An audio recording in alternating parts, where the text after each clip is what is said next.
જાફરાબાદ શહેરમાં આવેલ ગિરિરાજ ચોક ખાતે જૂની SBI બેંકની ઇમારત ધસાઈ થતા 7 થી 8 લોકો કાટમાળે દબાયા. જાફરાબાદ શહેરમાં આવેલ ગિરિરાજ ચોક ખાતે વર્ષોથી બંધ પડેલ SBI બેંકની ઇમારત ધસાઈ થતા 7 થી 8 લોકો કાટમાળે દબાઈ જતા ઈજાઓ થવા પામી છે.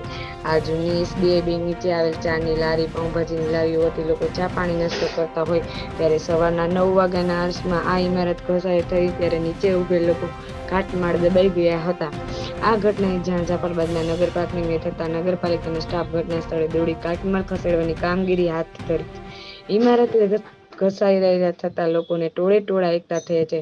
કાટમાળ નીચે દબાયેલ 7 થી 8 લોકોને 108 મારફતે જાફરાબાદ, રાજુલા, મહુવા, ભાવનગર સહિત રિફર કરાયા છે. આ ઘટનાના પગલે જાફરાબાદ પોલીસ ઘટના સ્થળે પહોંચી વધુ તપાસ હાથ ધરી છે. Saurashtra bureau chief Junaid Mansuri.